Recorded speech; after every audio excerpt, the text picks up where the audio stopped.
চলো আমরা গাউসের সূত্রের প্রয়োগ শিখছি।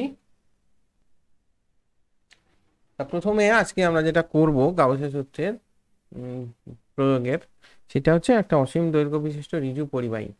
তা পরিবাহী মানে একটা যে কোনো একটা তার। তা আমরা যে কোনো একটা পরিবাহী তার নিচ্ছি।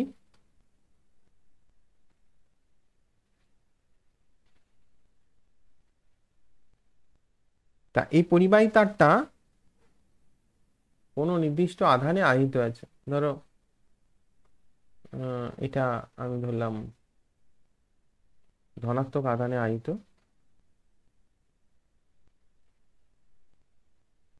এখন এই তারটার মধ্যে কত আধান আছে সেটা জানতে গেলে তারের প্রতি একক দৈর্ঘ্যে আধান আমাকে একটু ধরে নিতে হবে। তাহলে এখানে এই তারে যেহেতু চার্জটা লিনিয়ারলি ডিস্ট্রিবিউটেড, মানে চার্জটা দৈর্ঘ্য বরাবর ডিস্ট্রিবিউট হয়ে যাচ্ছে, তাহলে সেক্ষেত্রে আমরা এখানে কত চার্জ আছে এই তারটার মধ্যে, এটা যেহেতু আমি আমি ধরেছি তারটার দৈর্ঘ্য অসীম। তো অসীম দৈর্ঘ্য নিয়ে এখন এই মুহূর্তে আমরা দেখবো না, একটু ফাইনাইট লেন্থ নিয়ে করি, মানে একটা নির্দিষ্ট দৈর্ঘ্য নিয়ে করি। তার জন্য আমরা ধরলাম তারের এই প্রান্ত থেকে এই প্রান্ত পর্যন্ত তারের দৈর্ঘ্য হচ্ছে এল। তা আমি এই দৈর্ঘ্যটাকে আমি তারের এল দৈর্ঘ্য ধরে নিলাম। এখান থেকে এই পর্যন্ত তারের দৈর্ঘ্য হচ্ছে, আমি ধরলাম এল, এল দৈর্ঘ্য। এটা হচ্ছে আমার এল দৈর্ঘ্য। তা আমি চাইছি যে গাউসের সূত্রের প্রয়োগে আমি এই তার থেকে একটা নির্দিষ্ট দূরত্বে, মনে করো এই তার থেকে আর দূরত্বে পি একটা পয়েন্ট আছে। এই পি পয়েন্টে আমি এর জন্য, মানে এই আধানের জন্য প্রাবল্য কত হবে সেটা আমি নির্ণয় করব। তার জন্য আমাকে কিছু জিনিস প্রথমে ধরে নিতে হবে, যেটা আমি বলছিলাম যে মনে করি মনে করি তারটির প্রতি একক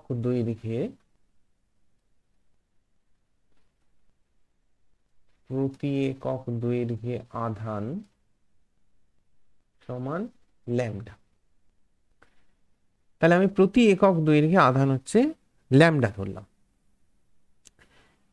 তাহলে এল দৈর্ঘ্যে আধান কত হবে? ল্যামডা এল হবে। সুতরাং এল দৈর্ঘ্যে অবস্থিত আধান সমান ল্যামডা এল। এবার আমি কি করলাম না, এই যে পি পয়েন্টে আমি আর দূরত্বের যে পি পয়েন্টে আমি প্রাবল্য বার করছি, এই আর দূরত্বে পি পয়েন্টটাকে নিয়ে আমি এই তারটাকে কভার করে একটা বদ্ধ তল কল্পনা করব। হ্যাঁ, এই তারটাকে ঘিরে, মানে এল দৈর্ঘ্যটাকে ঘিরে আমি একটা বদ্ধ তল নেব। যেই বদ্ধ তল নেব সেই বদ্ধ তলটার আকৃতি আমার কিরকম হবে? না, আকৃতি হবে একটা চোঙের মতো। তা কিরকম হয় সেটা আমি একটু দেখি। তা আকৃতি আমার চোঙের মতো হবে, একটু দেখে নিই আকৃতিটা কিরকম হবে। এই হলো, আমি বদ্ধ তলটা নেব এর চারদিকে।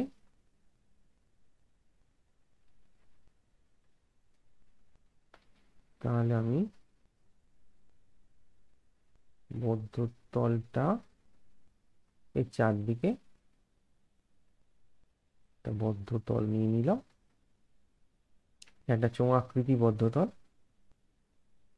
এই বদ্ধ তলটা এক্ষেত্রে গাউসীয় তল হিসেবে কাজ করবে। এই তলটাকে আমরা বলবো গাউসীয় তল।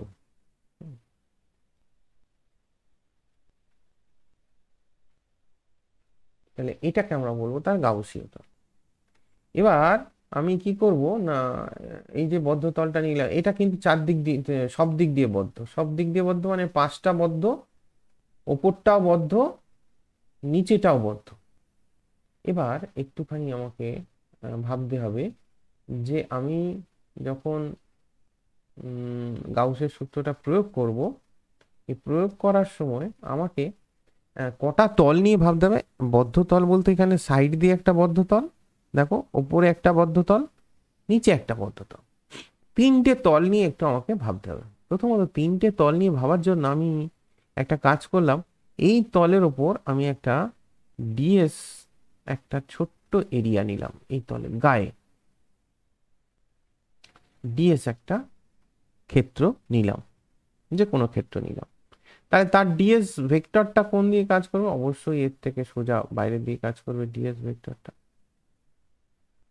অর্থাৎ ক্ষেত্র ভেক্টরটা এর সোজাসুজি বাইরের দিকে কাজ করবে ডিএস ভেক্টরটা। এবার আমি দেখছি যে প্রাবল্য, তড়িৎ ক্ষেত্র জনিত যে প্রাবল্য, সেই তড়িৎ ক্ষেত্র জনিত প্রাবল্য ই, সেটা কোন দিকে কাজ করবে না, সেটা একদম যেহেতু ধনাত্মক আধান থেকে প্রাবল্য সবসময়, এই তড়িৎ বলরেখাগুলো সবসময় এদিকে বেরিয়ে চলে আসবে, তাহলে প্রাবল্যের ডিরেকশনও, তড়িৎ প্রাবল্যের ডিরেকশনও কিন্তু এইভাবে এই বরাবর কাজ করবে। তাহলে আমার তড়িৎ প্রাবল্যের ডিরেকশন এই বরাবর কাজ করলো, আর ডিএসও এই বরাবর কাজ করলো। তাহলে ই আর ডিএস এদের মধ্যে কোণ কত হবে? ই এবং ডিএস এদের মধ্যে কোণ কত হবে? ই এবং ডিএস এদের মধ্যে কোণ কত হবে বলো? 0 ডিগ্রি। 0 ডিগ্রি। তাহলে এদের মধ্যে কোণ হলো 0 ডিগ্রি। তাহলে আমি যদি তোমাদের বার করতে বলি, তাহলে ই ডট ডিএস, ই ডট ডিএস, সেক্ষেত্রে তোমরা লিখবে ই ডিএস কস 0 ডিগ্রি সমান ই ইন্টু ডিএস। এটা তোমাদের এই বরাবর ফ্লাক্সটা তোমরা হিসেব করতে পারলে। এখন যদি মনে করো আমি উপরের তলে একটা বদ্ধ তল নেব নেব ডিএস, আর একটা ছোট্ট তল নেবো, বদ্ধ তল নয়, ছোট্ট একটা ক্ষুদ্র একটা তল নেবো ডিএস। তা এই তলটার ক্ষেত্র ভেক্টরটা কোন দিকে হবে? এই তলটার ক্ষেত্র ভেক্টরটা তলের সঙ্গে লম্ব হবে, মানে উপরের দিকে হবে। এই তলের ক্ষেত্র ভেক্টরটা উপরের দিকে হবে। তাহলে তখন এই যে আমার প্রাবল্যের দিক, মানে তড়িৎ বলরেখার অভিমুখ, তড়িৎ বলরেখার অভিমুখ তো এইদিকে, এই বরাবর আমরা দেখতে পাচ্ছি সব দিকে এইদিকে, তখন এই ই আর ডিএস এর মধ্যে কোণ কত হবে? 90 ডিগ্রি। 90 ডিগ্রি। তখন তাহলে এটা 90 ডিগ্রি হবে। তাহলে এটার ক্ষেত্রেও 90 ডিগ্রি হবে। ঠিক তেমনি নিচের তলেও যদি আমি একটা ডিএস এরিয়া নিই, তার ক্ষেত্রেও দেখবে ক্ষেত্র ভেক্টরটা নিচের দিকে, আর ইটা হচ্ছে তোমার এদিকে, তার ক্ষেত্রেও দেখবে তুমি অ্যাঙ্গেলটা কিন্তু 90 ডিগ্রি হবে। তাহলে এই ক্ষেত্রেও 90, এক্ষেত্রেও 90, উপরের 90, নিচেও 90। 90 মানে ফ্লাক্স কত হবে? ইডিএস কস 90, মানে ফ্লাক্স ওগুলো কত হবে? 0। 0 হবে। তাহলে উপরের তল আর নিচের তল, এই দুটো তলের মধ্যে দিয়ে অতিক্রান্ত ফ্লাক্স কত হবে? 0। তা কেন 0 হলো ব্যাপারটা নিশ্চয়ই বোঝাতে পারলাম আমি। তাহলে এটা একটু আমাদের নোট করে রাখতে হবে যে উপরের তলে ও নিচের তলে কেন ফ্লাক্স 0 হয়। তাহলে আমার বাকি রইল শুধু সাইডের তলে ফ্লাক্সটা, যেটা আমাদের অলরেডি ছোট ক্ষুদ্র এরিয়ার জন্য করা আছে ডিএস। এটাকে আমরা যদি ইন্টিগ্রেশন করি, মানে পুরো তলটার ওপর পেয়ে যাবো, মানে সারফেস ইন্টিগ্রেশন যদি আমি করি, তাহলে আমি পুরো তলটার ওপর ফ্লাক্সটা পেয়ে যাব। এখন তাহলে আমি উপরের তল আর নিচের তলের জন্য ফ্লাক্স 0 হলো কেন, সেটা লিখে নেবে। যে উপরের তলে যদি ক্ষুদ্র কোনো ডিএস তল নেওয়া হয়, তাহলে তার ক্ষেত্র ভেক্টরের সঙ্গে প্রাবল্যের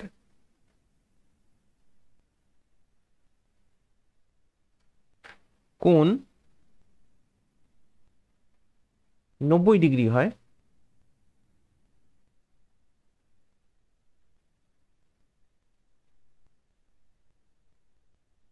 তাই ফ্লাক্স 0 হয়।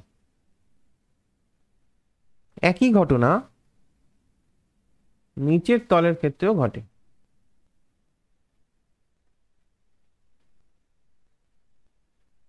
সুতরাং তাহলে এবার আমরা আসবো, সুতরাং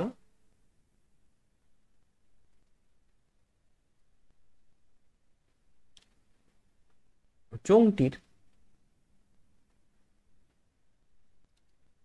পার্শ্বতলের মধ্যে দিয়ে অতিক্রান্ত মোট ফ্লাক্স।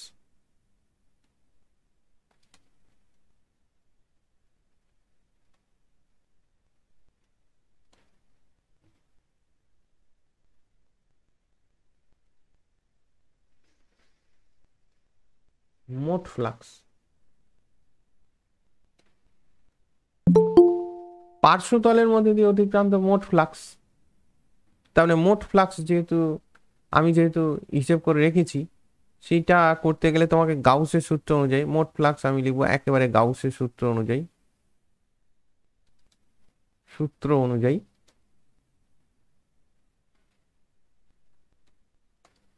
দেখো গাউসের সূত্র অনুযায়ী আমরা জানি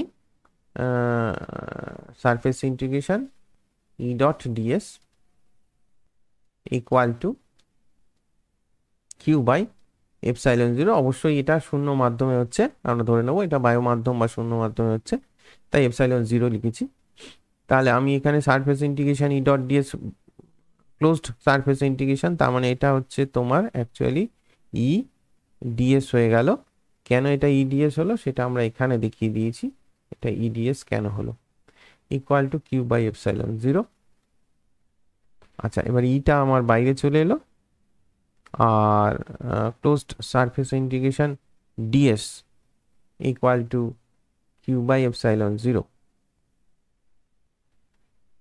আচ্ছা, এবার আমি বলি এই যে চোঙটা, এই চোঙটার পার্শ্বতলের এই ডিএস মানে বোঝাচ্ছে এই চোঙটার পার্শ্বতলের মোট ক্ষেত্রফল।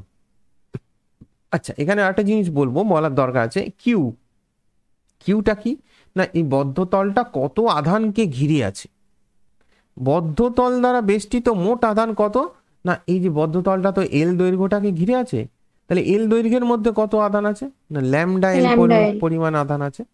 তাহলে এই আধানের পরিমাণটা হচ্ছে ল্যামডা এল, তাহলে বাই এপসাইলন জিরো। তাহলে এবার এসো একটু বলে দিই যে ডিএসটা হচ্ছে এর পার্শ্বতলের মোট ক্ষেত্রফল। একটা চোঙের পার্শ্বতলের ক্ষেত্রফল আমরা জানি যে টু পাই আর ইন্টু এল।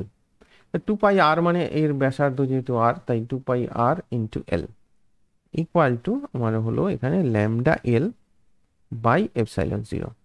তাহলে আমার এখানে কি কেটে গেল, এল কেটে গেল, তাহলে আমার ই সমান হয়ে গেল lambda by two pi epsilon zero R. আচ্ছা, এই চলে গেল আমার, এই হয়ে গেল এখানে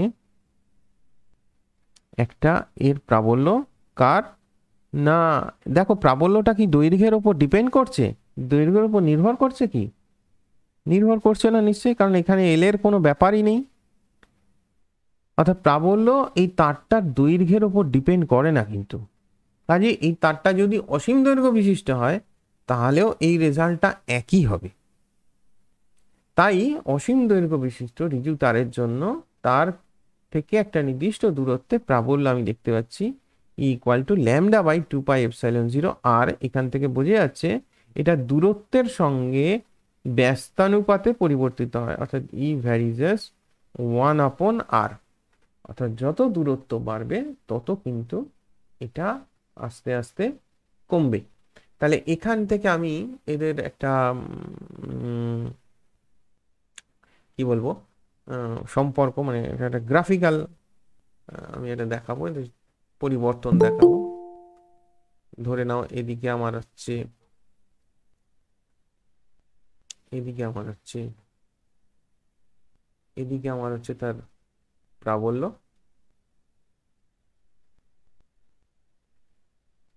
আর এদিকে হচ্ছে দূরত্ব। তাহলে কিরকম হবে এটা, ব্যস্তানুপাতিক সম্পর্ক। ব্যস্তানুপাতিক সম্পর্ক মানেই তোমরা জানো নিশ্চয়ই, এটা এদিকে আমি ধরলাম ই আর এদিকে হচ্ছে আর। ব্যস্তানুপাতিক সম্পর্ক মানে এখানে আমার তার অনেকটা সেই বয়েলস লয়ের যেমন গ্রাফটা হয় সেই রকম পরিবর্তনটা হবে। বোঝা গেল কি? চলো 2 নম্বর প্রয়োগে আমরা চলে আসি। সেটা হচ্ছে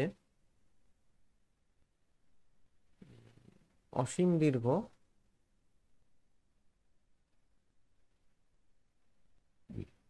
অসীম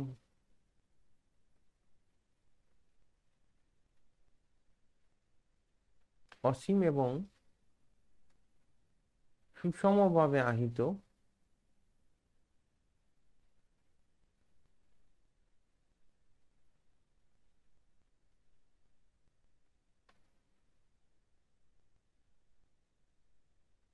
সমতল পাত।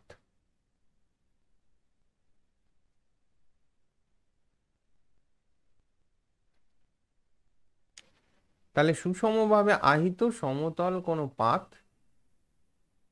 তার জন্য কোনো বিন্দুতে আমি প্রাবল্য হিসেব করব। তো মনে করো পাতটা এরকম আছে,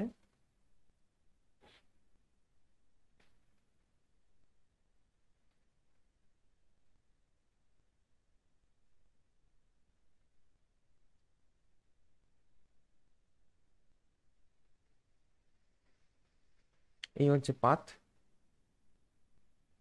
এটা হচ্ছে সুষমভাবে আহিত, তার মানে এতে আধান আছে।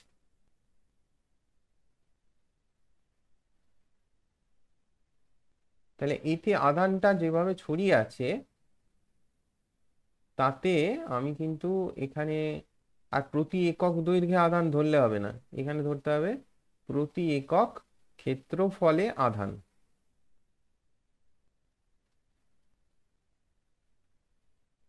তা আমি কি করলাম, এখান থেকে একটা নির্দিষ্ট দূরত্বে, ধরে নাও এখান থেকে আর দূরত্বে, এই পয়েন্টটা থেকে আর দূরত্বে আমি পি পয়েন্টে নিলাম। পি পয়েন্টে আমি প্যারাবোলা বার করব। এটা হচ্ছে আমার ইনফাইনাইটলি চার্জড সিট। তা এখন এই যে সমতল পাতটা, এই সমতল পাতটার প্রতি একক ক্ষেত্রফলে আধান আমাকে ধরতে হবে। মনে করি পাতটির প্রতি একক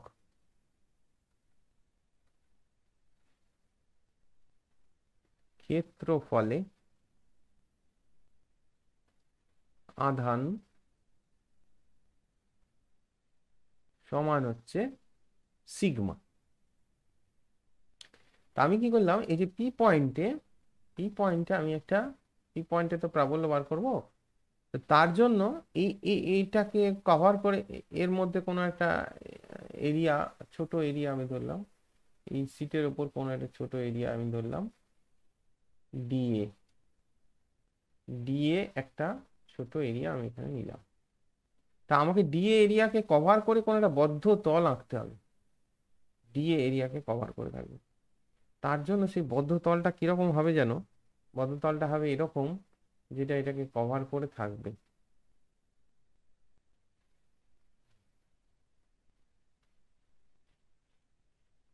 যেটা এটাকে কভার করে থাকবে, এবং আমি একটা সুবিধার জন্য আমি পয়েন্টটা দুদিকে বিস্তার করে দিলাম। মানে আমার এই আর পয়েন্টটা যদি এদিকে না হয়ে এদিকে হতো, তাহলেও তো একই জিনিস হতো। তো সেই জন্য আমি এটাকে দুদিক পর্যন্ত বিস্তার করে দিলাম। এটা পর মানে এর যে বলা যায় মিরর ইমেজ যেখানটা তৈরি হয়েছে, সেখানটা আমি, সেই পয়েন্টটাও আমি নিয়ে নিলাম পি ড্যাশ। এটা মনে করো P dash point, P point P dash point, এও আর দূরত্বে এও আর দূরত্বে। তাহলে আমার এখানেও একটা সেম ক্ষেত্রফল, এখানে যে ডিএ ক্ষেত্রফলটা নিয়েছিলাম, এখানেও সেই ডিএ ক্ষেত্রফলটা তৈরি হবে, ডিএ ক্ষেত্রফলটা তৈরি হবে, এখানেও ডিএ ক্ষেত্রফলটা তৈরি হবে। ডিএ ভেক্টরটা কোন দিকে যাবে? ডিএ ভেক্টরটা যাবে হচ্ছে এখান থেকে স্ট্রেট এদিকে, ডিএ ভেক্টরটা এখান থেকে যাবে স্ট্রেট বাইরের দিকে। তাহলে আমি এখানে ডিএ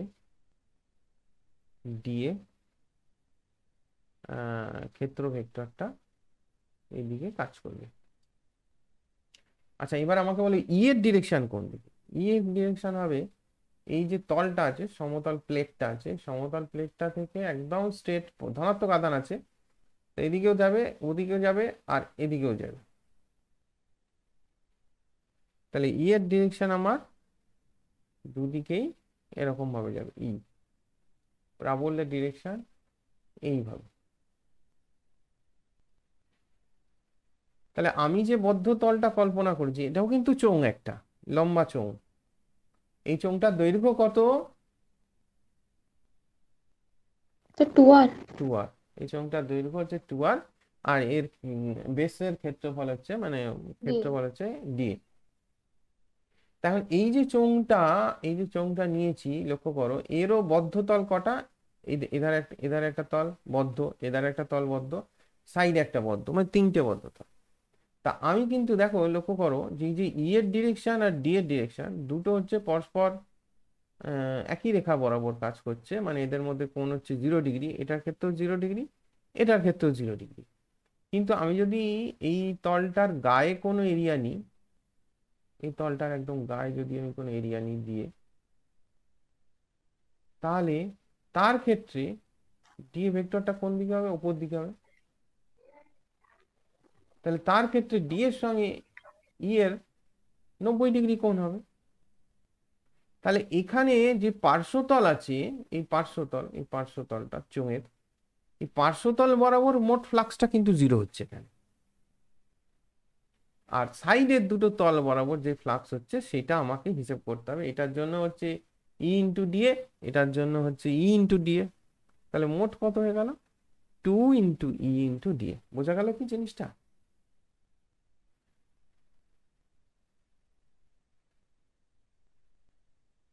তো চলো এবার দেখি আমরা,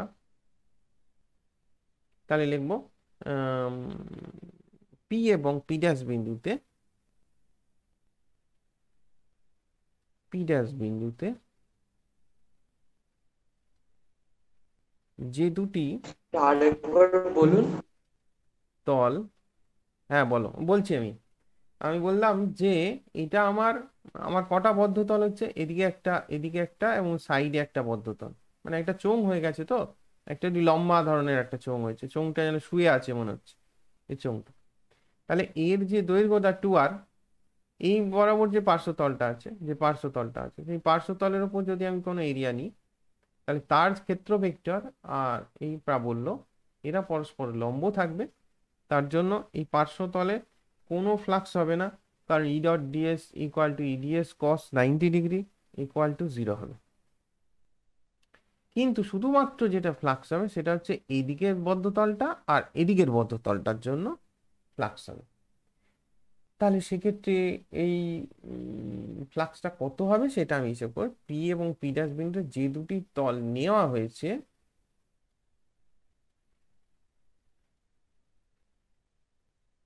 তাদের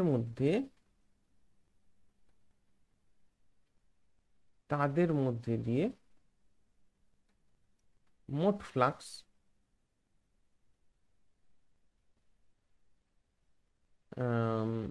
আমরা বলতে পারি ই ডট ডিএ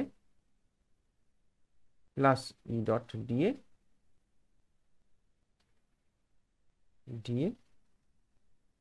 ইকুয়াল টু 2 × এটা ডিফাই করে দিই আমি। আচ্ছা, 2 × ই ডট ডিএ, তাহলে 2 × ই ডিএ কস 0 ডিগ্রি, তাহলে 2 ই ডিএ। তা এবার আমি তাহলে যদি গাউসের সূত্র প্রয়োগ করি, তাহলে গাউসের সূত্র অনুযায়ী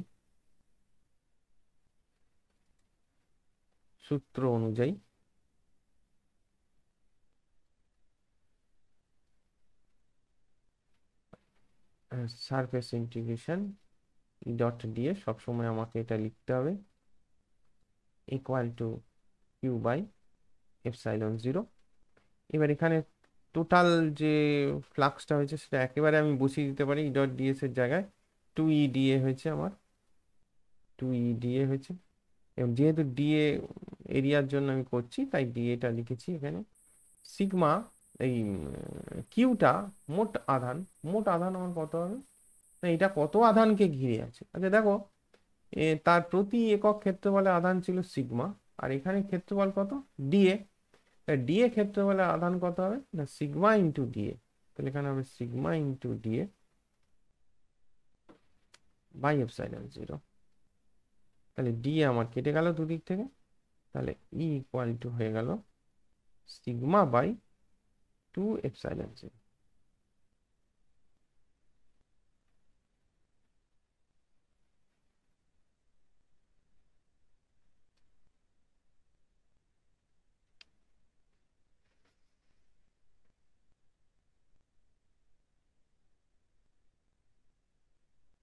তাহলে এখানে দেখো, লক্ষ্য করো, সিগমার ভ্যালু কনস্ট্যান্ট, এপসাইলন জিরোর ভ্যালু কনস্ট্যান্ট।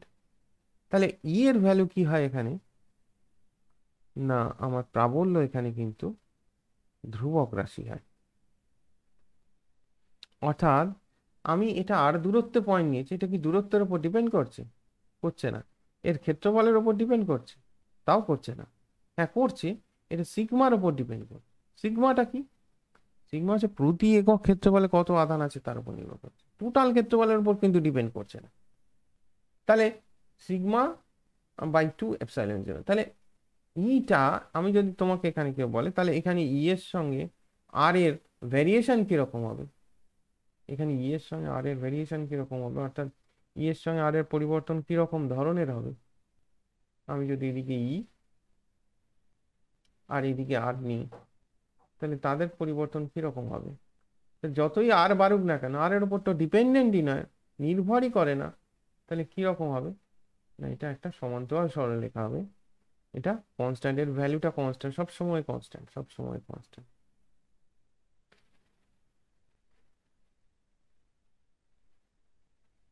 বোঝা গেল, হয়েছে তোলা। একটু বাকি আছে স্যার। হুম, করো।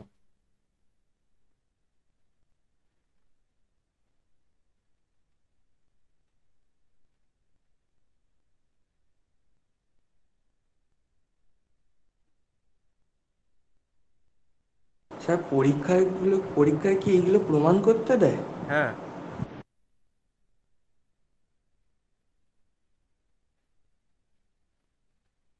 আচ্ছা এবার চলো আমি দেখবো, সবার হয়েছে, মুছে দেবো আমি। হ্যাঁ স্যার, হয়ে গেছে স্যার। আচ্ছা এবার দেখবো আমি, দেখো হ্যাঁ স্যার। এবার আমি দেখছি, ধরো এরকম আছে, এই একটা প্লেট আছে আমার,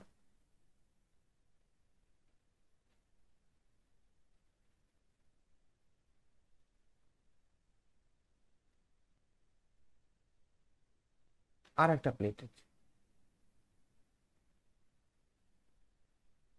দুটোই সমতল পাত এবং দুটো সমান্তরাল আছে পরস্পরের।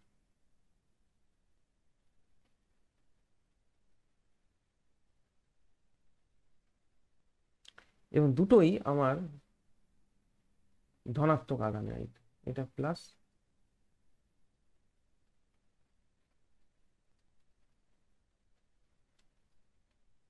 এটাও প্লাস।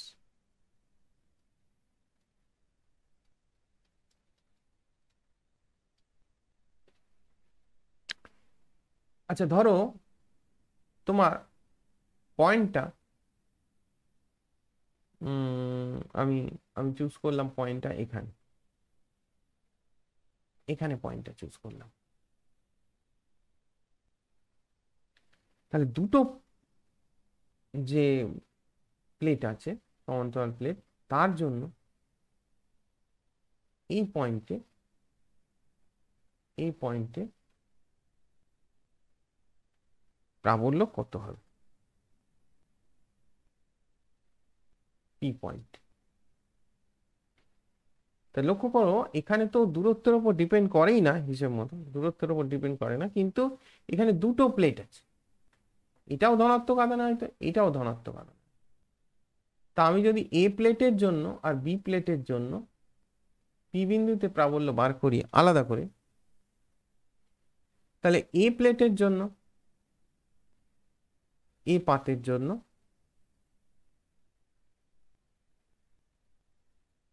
পি বিন্দুতে প্রাবল্য E1 ইকুয়াল টু, একটু আগে দেখলাম ফর্মুলা হচ্ছে সিগমা বাই 2 এপসাইলন 0। সিগমাও দুটো ক্ষেত্রে সমান, মানে এতেও যা প্রতি একক ক্ষেত্রফলে আধান আছে, এতেও তাই প্রতি একক ক্ষেত্রফলে আধান আছে, ধরে নিলাম আমি দুটোতেই একই আধান আছে। আলাদা থাকলে কি হবে সেটা পরে দেখছি। তাহলে এটা সিগমা বাই 2 এপসাইলন 0। আর বি পাতের জন্য পি বিন্দুতে প্রাবল্য E2 সমান সিগমা বাই 2 এপসাইলন 0। আচ্ছা, এখানে আমাকে বলো একটু E1 E2 দিকটা কোন দিকে হবে? প্রাবল্য যেদিকে হবে সেদিকে। প্রাবল্য কোন দিকে কাজ করে?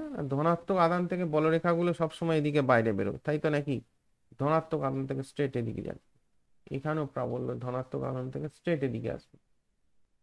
তাহলে তাহলে E1 যেটা হবে, যেটা এর প্রাবল্য, মানে এ পাতের প্রাবল্য, সেটা E1 সেটা কোন দিকে? এদিকে। বি পাতের প্রাবল্য যেটা E2 সেটা কোন দিকে? এদিকে, সেও এদিকে। তাহলে E1 E2 যেটা তৈরি হয়েছে এখানে, সেটার অ্যাকচুয়ালি দুটোর ডিরেকশনই কিন্তু একই দিকে। তাহলে উভয় পাতের জন্য পি বিন্দুতে লব্ধি প্রাবল্য বলতে পারবে কেউ? ই সমান E1 plus E2। E1 plus E2, একই দিকে আছে যেহেতু, তাহলে যোগ হয়ে যাবে। তাহলে আমার হয়ে গেল sigma by 2 epsilon 0 plus sigma by 2 epsilon 0, তার মানে হচ্ছে সিগমা বাই এপসাইলন 0। যদি এখানে তো নিশ্চয়ই বুঝতে পারছো যে যদি দুজনের সিগমাটা আলাদা হয়, একজনের সিগমা 1 একজনের সিগমা 2, তাহলে কি হয়ে যাবে? জাস্ট তো আর যোগ হবে না ওইভাবে। তাহলে 1/2 এপসাইলন 0টা কমন চলে আসবে, ভেতরে থাকবে সিগমা 1 প্লাস সিগমা 2। তাহলে যদি উভয় পাতের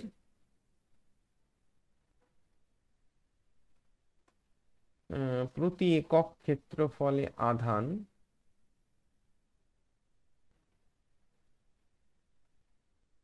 আধানের মান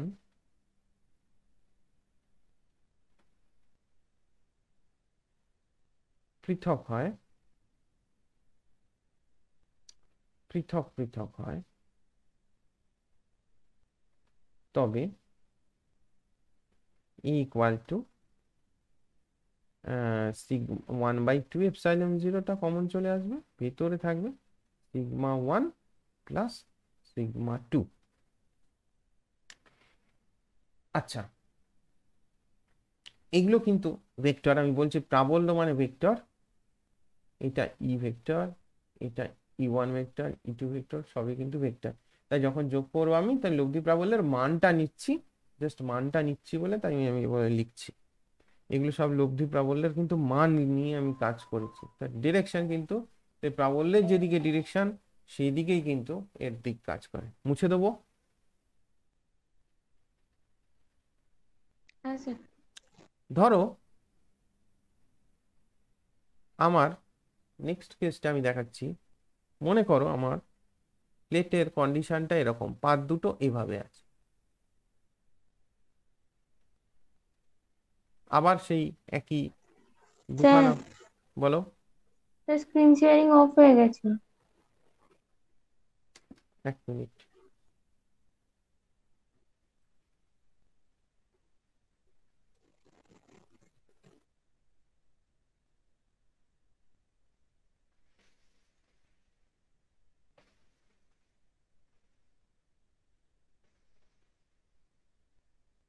দেখতে পাচ্ছ?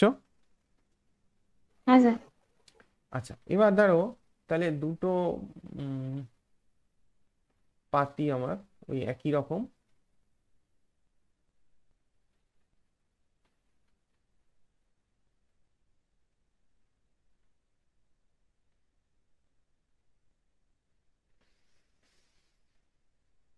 দুটো পাতের ক্ষেত্রেই আধানের তলমাত্রিক প্রতি একক ক্ষেত্রফলে আধান সিগমা।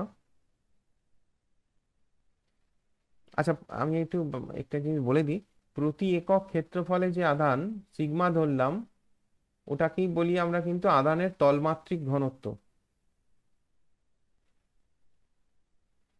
ক্ষেত্রফলে আধান সিগমা ইকুয়াল টু আধানের তলমাত্রিক ঘনত্ব।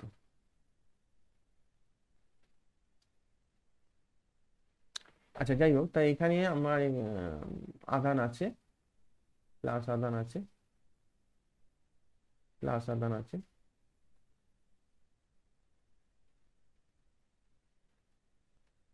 মনে করো পয়েন্টটা এই পাত দুটোর মাঝখানে নিয়েছি, পি পয়েন্ট।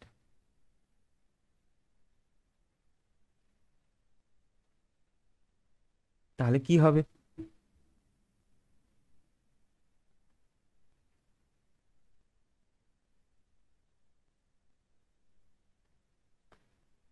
বলো বলো, কি হবে দেখি, বলতে পারো কিনা। স্যার, ওদের যে প্রাবল্যটা আছে, ওদের প্রাবল্যের দিকটা একই দিকে হবে, তাহলে লব্ধি প্রাবল্য equal to E1 minus E2 হবে।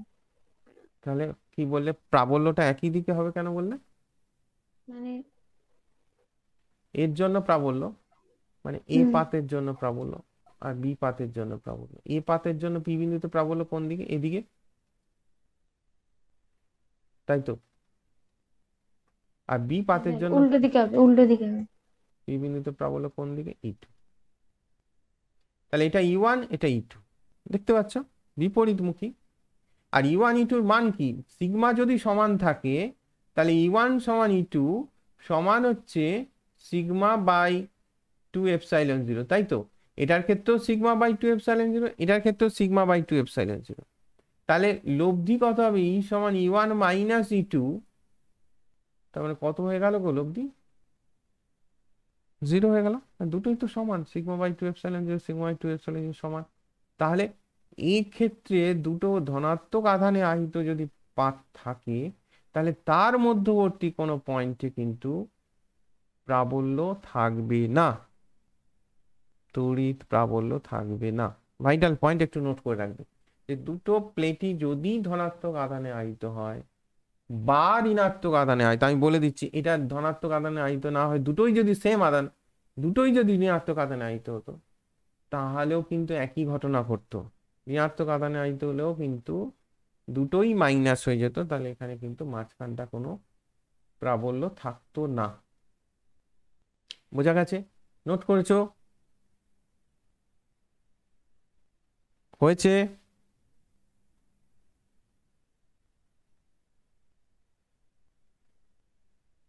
হয়েছে? রেসপন্স করো। স্যার, একটুখানি দেন, হ্যাঁ, দেখাচ্ছি। হ্যাঁ, হয়ে গেছে স্যার। হ্যাঁ।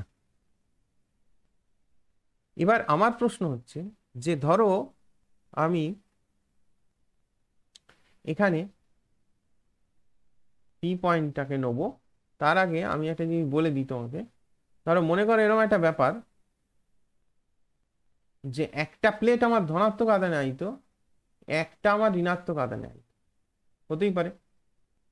একটা ধনাত্মক আধানে আহিত, একটা ঋণাত্মক আধানে আহিত। তা সেক্ষেত্রে আমি কি করব?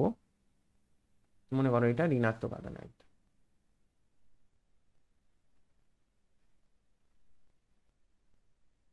সেক্ষেত্রে কি হবে? সেক্ষেত্রে আমি পয়েন্টটা এখানে নিই, তখন কি হবে? তখন এর জন্য প্রাবল্য কোন দিকে? এদিকে। কিন্তু এর জন্য প্রাবল্য এখানে কোন দিকে? বি প্লেটের জন্য পি বিন্দুতে প্রাবল্য কোন দিকে? স্যার, প্রাবল্য তো সবসময় মাইনাস থেকে প্লাসের দিকে কাটছে। মাইনাস থেকে প্লাসের দিকে কাজ করবে না কেন? প্লাস থেকে মাইনাসের দিকে কাজ হ্যাঁ, করবে। প্লাস থেকে মাইনাসের দিকে কাজ করে। হ্যাঁ, তা- তাহলে এই মাইনাসটার ক্ষেত্রে তো মাইনাসটার ক্ষেত্রে কি হবে? একটা যদি মাইনাস চার্জ কোথাও একটা এমনি প্লেনে বসে থাকে, তাহলে তার বলরেখা কিরকম আঁকি আমি? চারদিক থেকে এসে মাইনাসে আসে, তাই তো নাকি? হ্যাঁ, আসে তো। তাহলে এখানে যে প্রাবল্য ডিরেকশনটা হবে চারদিক থেকে মাইনাসে ঢুকবে, তার মানে এদিক থেকেও এদিকে ঢুকবে, মাইনাসে ঢুকবে, তাই তো? তাই নয় কি? তাই নয় কি? এদিক থেকেও মাইনাসে ঢুকবে, এদিক থেকেও মাইনাসে ঢুকবে, তাহলে তার প্রাবল্যের অভিমুখ কোন দিকে? এদিকে হবে, বি প্লেটের দিকে হবে, বি প্লেটের ভিতরের দিকে হবে, অর্থাৎ সমস্ত প্রাবল্যের অভিমুখ বি প্লেটে প্রবেশ করছে এরকম হবে, বি প্লেটে প্রবেশ করছে, বলরেখা এরকম হবে, চারদিক দিয়ে, চারদিক দিয়ে। বোঝা যাচ্ছে না যাচ্ছে না? কি গো, বলো হ্যাঁ তো। স্যার বুঝতে পেরেছি। হ্যাঁ স্যার বুঝতে পেরেছি। এবার তাহলে তাহলে এর জন্য এদিকেও প্রাবল্য, এদিকে, তাহলে পি বিন্দুতে দুটো প্রাবল্যের অভিমুখ কি একই দিকে না আলাদা দিকে? স্যার একই দিকে। একই দিকে। তাহলে এ পাতের জন্য এক্ষেত্রে প্রাবল্য হবে কত? এ পাতের জন্য প্রাবল্য হবে E1 সমান সিগমা বাই 2 এপসাইলন 0। তেমনি বি পাতের জন্য প্রাবল্য হবে E2 সমান সিগমা বাই 2 এপসাইলন 0। তাহলে সেক্ষেত্রে লব্ধি প্রাবল্য হবে ই সমান E1 প্লাস E2। তাহলে হবে আমার sigma by 2 epsilon 0 plus sigma by 2 epsilon 0 equal to sigma by epsilon 0। এই রেজাল্টটা কিন্তু খুব ইম্পর্টেন্ট রেজাল্ট। একটু আগে আরেকটা সিগমা বাই এপসাইলন 0 রেজাল্ট হয়েছে, সেক্ষেত্রে দুটো প্লেটই ধনাত্মক আধানে আহিত ছিল, পয়েন্টটা বাইরে ছিল, খেয়াল আছে? একটু আগে করলাম আমরা, পয়েন্টটা বাইরে ছিল, কিন্তু এক্ষেত্রে আমার হলো কি পয়েন্টটা ভিতরে আছে, কিন্তু দুটো পাতে দুটো বিপরীত আধান আছে। এই রেজাল্টটা আমার কিন্তু পরে কাজে লাগবে, যখন আমরা ধারকত্ব চ্যাপ্টারটা পড়বো, তখন আমরা দুটো প্লেট সমান্তরাল পাত ধারক পড়বো। তখন আমরা দুটো প্লেট, একটা ধনাত্মক আধানে আহিত থাকে, একটা গ্রাউন্ড করা থাকে। এখন গ্রাউন্ড করা মানে হচ্ছে সে ভার্চুয়ালি সে হচ্ছে ঋণাত্মক আধানে আহিত। তাহলে তখন তোমাকে প্রশ্ন করবে, আচ্ছা বলো তো এই দুটো প্লেটের মাঝখানে কোনো বিন্দুতে প্রাবল্য কত হয়? তখন তুমি এই কনসেপ্টটা তোমার কাজে লাগবে যে মাঝখানের কোনো বিন্দুতে প্রাবল্য হয় সিগমা বাই এপসাইলন 0।